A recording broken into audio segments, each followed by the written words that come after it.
나이가 들수록 허리가 휜다는 사실 알고 계신가요? 바로 퇴행성 척추 측만증 때문입니다.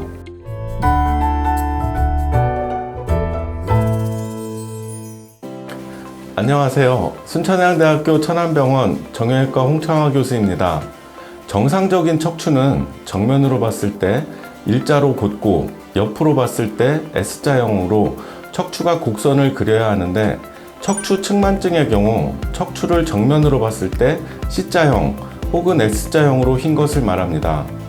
단순히 평면적으로 봤을 때 휜 것 외에도 척추 자체가 변형되고 모양이 기형적인 것도 포함됩니다. 우리 몸의 중심축인 척추에 휘어지는 변형이 오면 삶의 질도 함께 무너지게 되는데요. 척추 변형은 휘어있는 모양에 따라 옆으로 휘면 측만증, 뒤로 튀어나오면 후만증으로 구분합니다. 측만증은 젊은 층, 후만증은 노년층에서 흔하게 발생하게 되는데요. 나이가 들면서 척추의 퇴행성 변화로 인해 발생하는 퇴행성 측만증은 성장기인 10대에 발생하는 특발성 측만증과는 다르게 만곡이 짧고 유연성도 적습니다. 퇴행성 측만증은 요추를 중심으로 생겨 퇴행성 요추 측만증이라고 불리는데요. 대부분 요추 전만곡의 감소나 후만증을 동반합니다. 성인이 된 후 발생하는 척추 측만증은 주로 잘못된 자세, 한쪽으로만 몸을 사용하거나 골프와 같이 한쪽 방향으로 운동하는 경우, 반복적인 가사노동이나 업무, 잘못된 생활 습관으로 인해 발생하는 경우가 많습니다. 퇴행성 측만증은 대부분 50세 이후에 나타나며 여자에서 더 많이 발견되는데요. 원인은 아직 정확히 밝혀지지 않았지만 추간판이나 후관절의 퇴행성 변화가 진행되면서 측만증을 유발할 수 있고 그 외에도 척추 기립근을 비롯한 근육량의 감소, 골다공증 등이 원인으로 알려져 있습니다.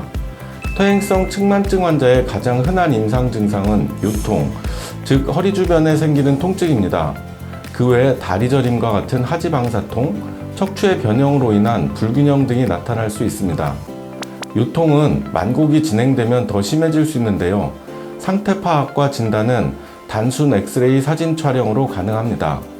신경 증상이 있는 환자에서는 신경 증상이 발생하는 부위를 정확히 판단하기 위해 MRI 검사를 비롯해 CT 검사도 필요할 수 있습니다. 그렇다면 치료는 어떻게 진행할까요? 크게 보존적 치료와 수술적 치료로 나눠지는데요. 수술적 치료를 고려하기 이전에 우선 보존적 치료를 충분히 시도합니다. 보존적 치료로는 약물 치료, 물리치료, 보조기 치료, 운동치료, 경막의 주사요법, 신경차단술 등이 있습니다. 휘어진 각도가 크지 않다면 보존적 치료로 호전될 가능성이 높습니다. 그러나 보존적 치료에 반응하지 않거나 다음과 같은 경우엔 수술적 치료가 고려됩니다. 만곡이 너무 크거나 변형이 점점 진행하는 경우, 요통이나 하지 방사통이 심한 경우, 신경 증상을 보이는 경우 등입니다.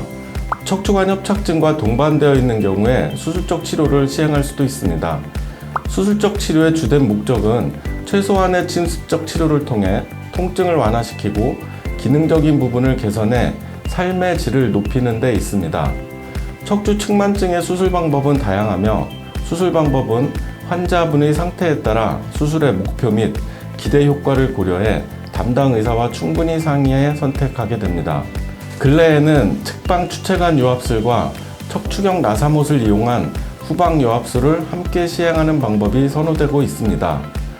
혼자서도 집에서 테스트해 볼 수 있는 자가진단법을 알려드리자면 바로 섰을 때 어깨가 기울어져 있거나 골반의 높이가 다른 경우, 신발 밑바닥을 보았을 때 한쪽만 닳거나 바지나 치마가 한쪽 방향으로 돌아가는 등 해당되는 부분이 절반 이상이라면 검사를 받아보는 것이 좋습니다. 외래에 내원하셔서 엑스레이 촬영만 하셔도 진단을 쉽게 내릴 수 있습니다. 정리하자면 척추 측만증을 치료하지 않고 그대로 두면 더 많은 압력을 받는 디스크와 척추가 빨리 노화되어 퇴행성 디스크가 발생하게 됩니다. 평소에 짝다리를 짚거나 비스듬하게 기대는 자세, 다리를 꼬는 습관, 무거운 가방을 메고 다니는 등의 생활 방식을 개선하는 것이 좋습니다. 척추나 허리가 아프다고 무조건 척추 측만증이라기보다는 디스크나 척추관 협착증일 가능성도 있으니 통증이 있다면 전문의와 상담해 보시는 것을 추천합니다.